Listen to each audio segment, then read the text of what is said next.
Hello, my name is Ara Keshishian, and I'd like to talk about pregnancy and weight loss surgery.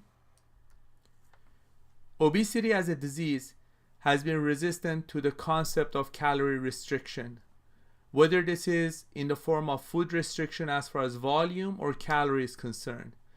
The notion that eating less and exercising will work has been shown to be ineffective in long-term maintenance of normal weight. Obesity has been linked to diabetes, and in the recent years there has been a number of gastrointestinal hormones that have been implicated with obesity. Obesity has been shown to be detrimental to the mothers, developing fetus, the newborns, and the future adults' health. In 2011, a study identified at a cellular level that obesity can have detrimental cellular effect for the developing fetus. What they indicated was the phenotype of an individual can be driven by an in utero and early postnatal environmental conditions such as nutritional state of the mother. What this essentially means is that in utero, the conditions may be set in a way that the genetic makeup of a developing fetus may be presented to allow for development of a child that will become overweight as an adult. If we look at this slide from top to bottom, there are a number of variables in utero that can present themselves for the environment to be ripe for a number of conditions that develop in the developing fetus. So weight gain, insulin resistance, and poor dietary choices in utero will result in maternal overnutrition and obesity. This will result in the offspring having an environment where they have abnormal placental function, reduced skeletal muscle mass, they have high level of fat cells in their tissue, their pancreatic beta cell function is abnormal, they have fatty liver, they have vascular function impairment and hypertension and hyperphagia, high appetite, all of which or most of this results in insulin resistance and eventually result in an offspring, a child that's born overweight and has metabolic disorder. When you take that concept and they looked at it at a cellular level, the in utero environment resulted in two parallel or two synergistic effects. One of them was the cellular damage to the makeup of the DNA, and this overall resulted in essentially a presentation for metabolic syndrome for the developing fetus. In utero exposure of the chemicals also resulted in high leptin and insulin level in the child, which resulted in hyperphagia, high appetite, which again resulted in obesity, type 2 diabetes, and metabolic syndrome of the developing fetus.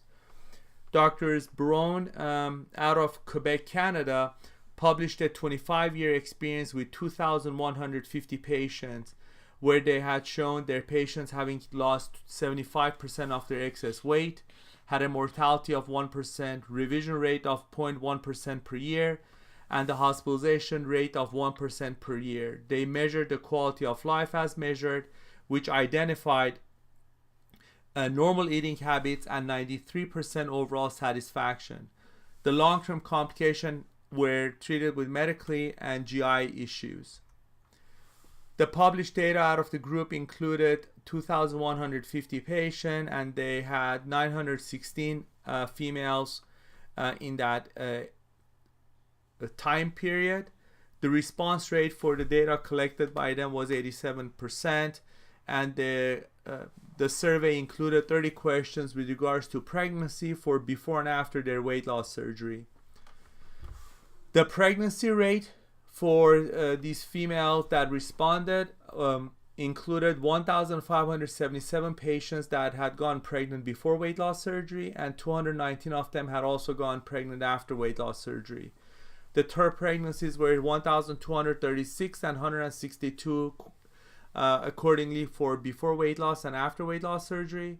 And the number of children that were born included 1,257 patients before weight loss surgery and 167 after.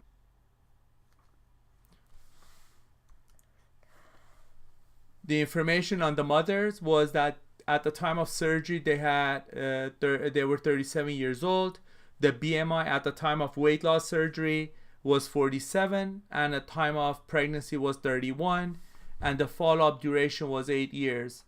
Interesting to note that the BMI drop from the time they had the weight loss surgery to the time they got pregnant was 16 BMI units.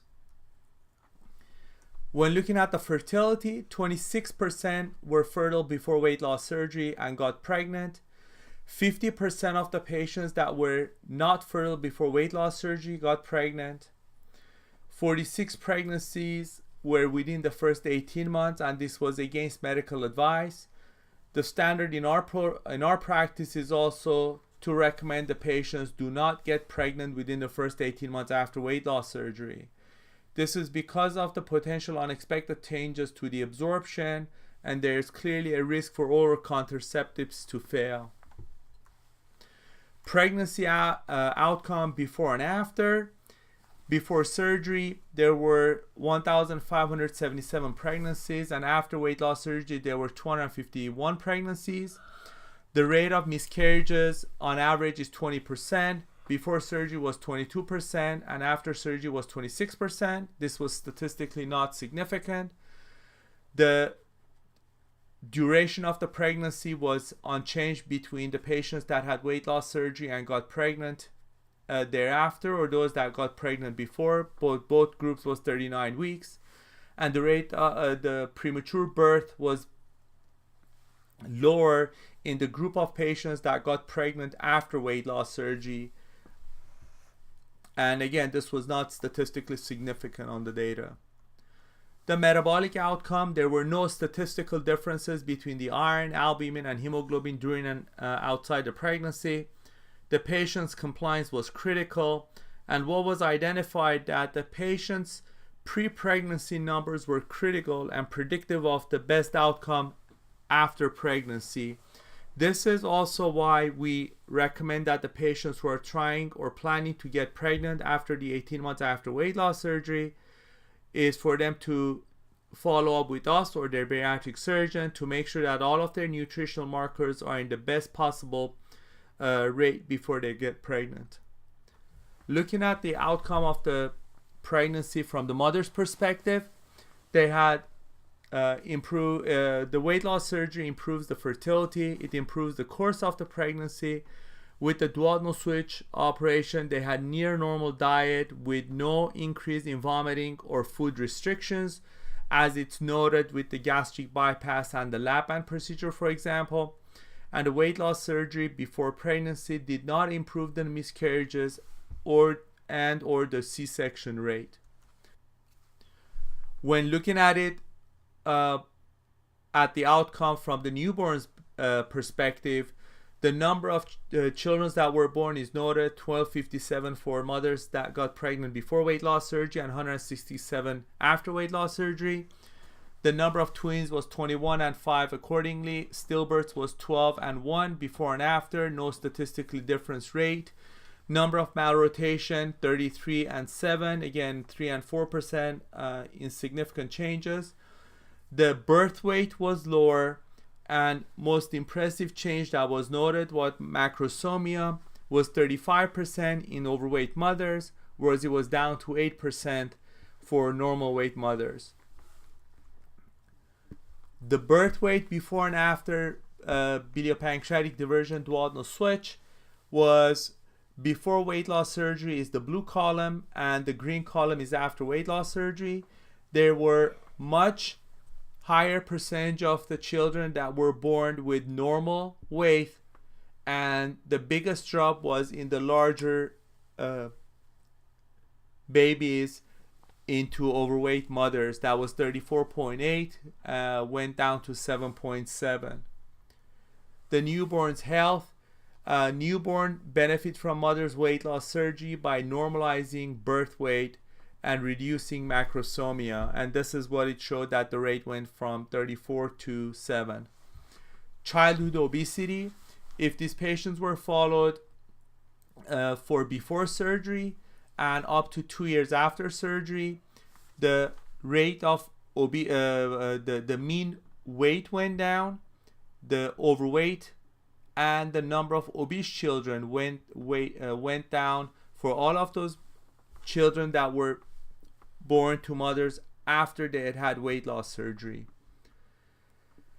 This decreasing in obesity carried over to the adolescence of the children for over 2 years old, over 6 years old, and over 11 years old. In all three groups of the children that were followed with before and after ranges, the incidence of obesity went down in the adolescence.